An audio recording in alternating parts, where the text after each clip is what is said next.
And thank you to the team. This was a huge piece of work to work through. We've got item 13. Are you having a break now?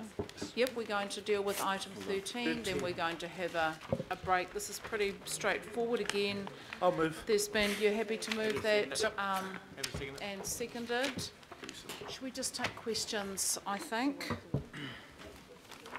Any questions on this item? Councillor Brewer. Thank you.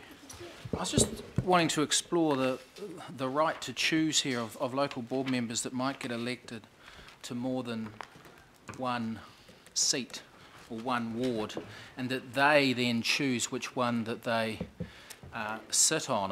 I've got a belief that we're very much in a first past the post system at council, and whether that be tested as far as the highest number numerically or the percentage of total vote. But to me, rather than that candidate going away and choosing what seat that they represent if they've been elected multiple times, that there is a mechanism in place which automatically they go to where they have polled the highest. That is where they've got the greatest mandate from the community. That is where the confidence of the community is. That is arguably where they're most known by the community. And so you have a situation where a person might get 15,000 votes in one ward, a local board member, and 5,000 votes in the other ward, polling highest for the 15 and polling lowest, and yet they choose the other ward because it might be closer to their, they might like it more, or closer to their home or wherever. I just wondered the thinking of them then having the ability to choose, because if that was taken away from them, they would then focus more likely on going for they wouldn't, have a bob each way. If they knew they had to go where they were most likely to be voted, then they'd probably only stand in one seat, and so you'd be de facto kind of calling that. So I just wanted to explore that as to why we're giving them the right to choose which ward they go to, when in real terms I believe that they should go where the mandate is, and if the community would be expecting them to go, particularly if they were high polling. Okay, good question. Thank you, Madam Chair. Through you, we did give some thought to whether it should be a choice if you were successful on more than one local board,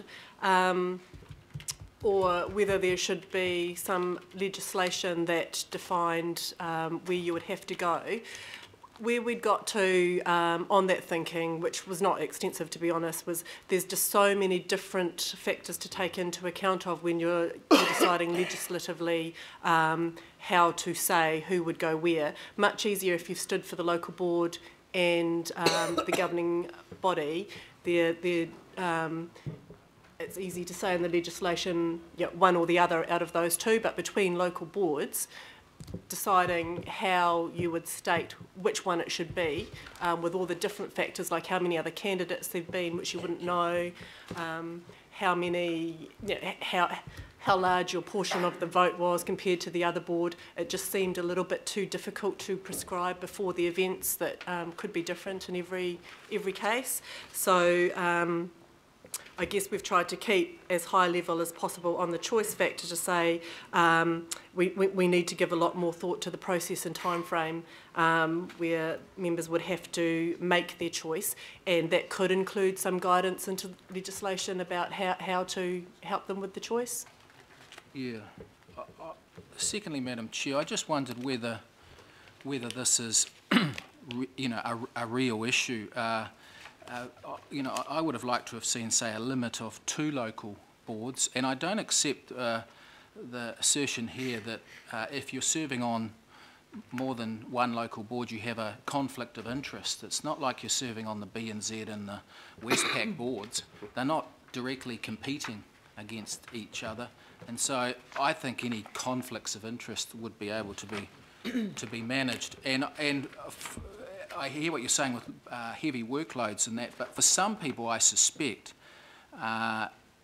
it makes, frankly, doing 2 local boards might make it financially viable, where they can put more of their effort into it as a full-time job than having a full-time job and racing around with one local board position and not being able to give it justice. So my personal view is on it is that there is that looking at the back page here of who's got two positions here, that it should be limited at 2, and that frankly that it then becomes a full-time job.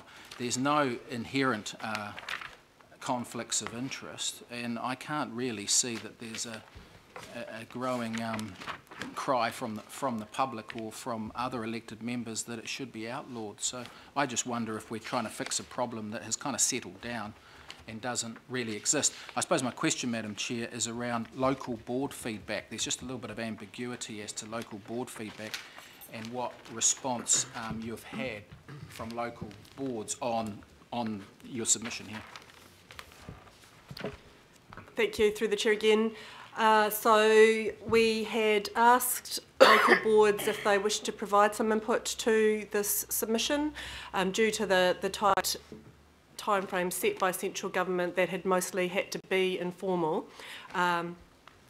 At the time of writing this report, we'd had the 2 boards come back to say they supported the position. That's their informal feedback, Mangere, Otahuhu and Great Barrier. Since then, we've also had some formal input from the Henderson Massey local board, and their position states that they think candidates should be able to stand in more than one local board area, and that they should be able to choose if they're elected to more than one local board area which board they're on. We've had no local boards come back to us advising that they oppose this time, which is different to the previous times councils have submitted on this topic with exactly the same submission largely, where 4 boards had opposed at those times and 1 in support. So this time we've had 3 which are largely in support of the council position. Just on the matter of the conflicts of interest, I think there's 2 different conflicts of interest that we're talking about. So one is the one that tries to get addressed through members declaring their interest and the Members' Interest Act guiding when they should do that.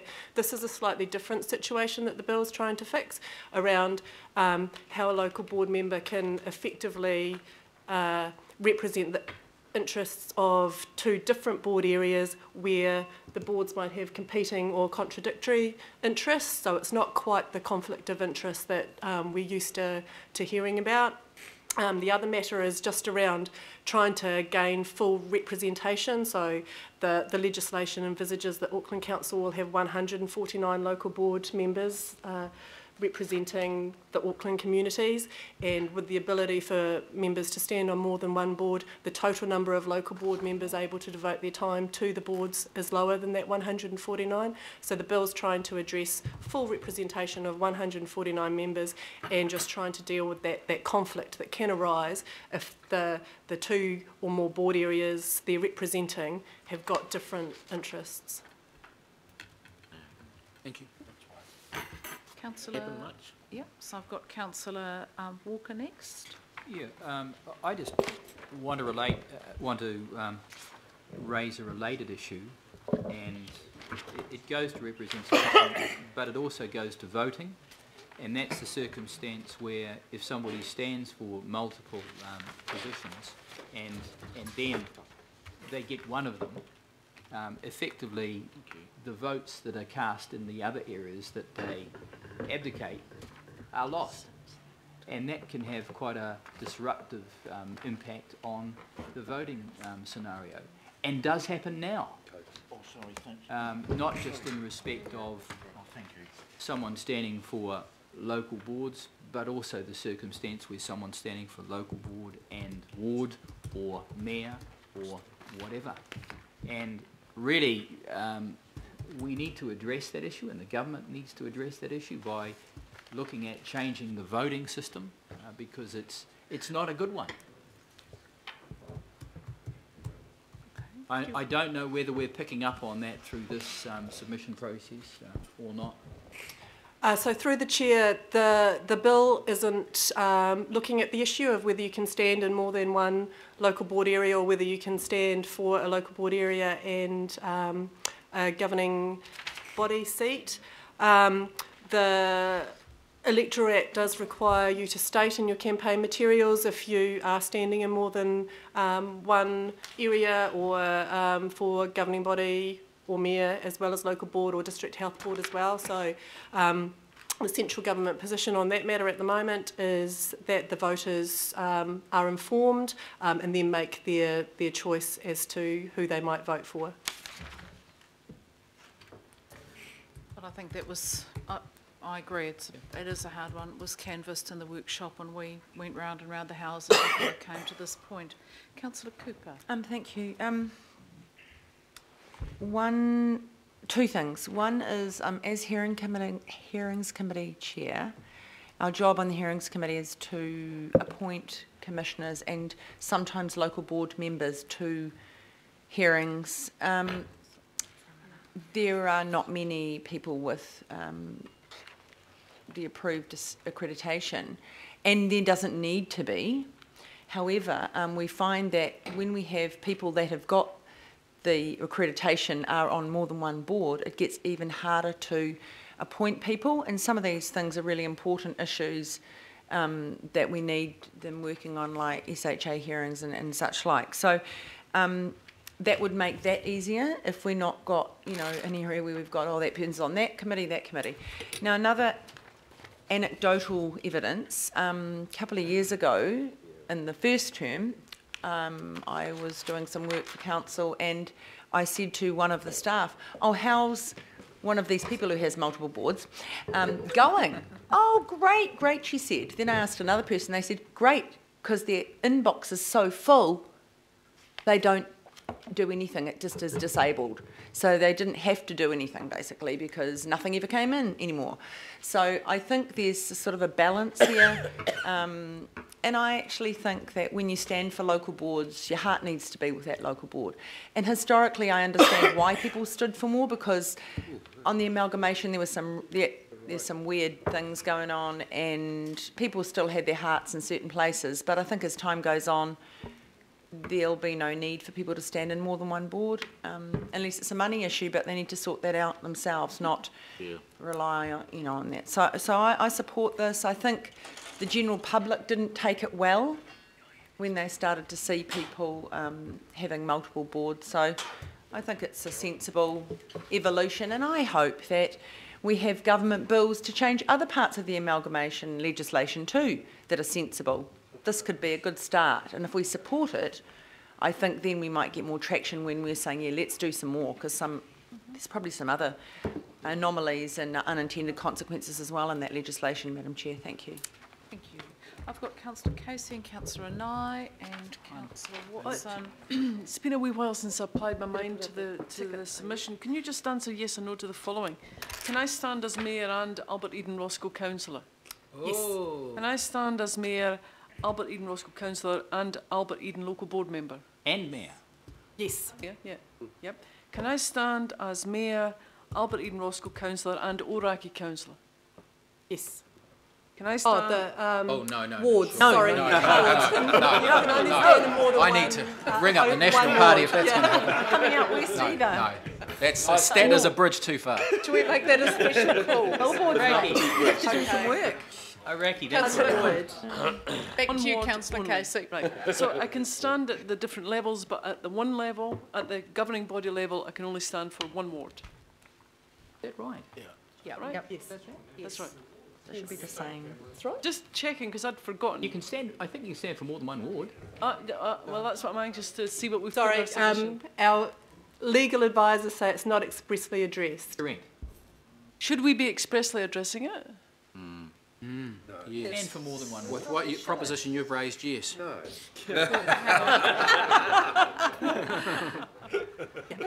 Might want to stand for the IMSB as well.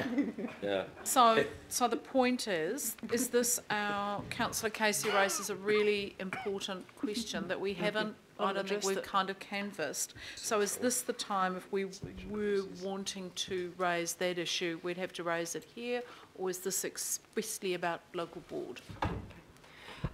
So this bill is not addressing that issue, and this bill is just around the Local Government Auckland Council Amendment Act. So an issue about ward councillors would be wider than just Auckland. That would probably be a Local Government Act issue, and this bill is not addressing ward councillors. It's just addressing more than one local board. You certainly can't serve more than one ward at one time. Well, George does. I wouldn't think so. Okay.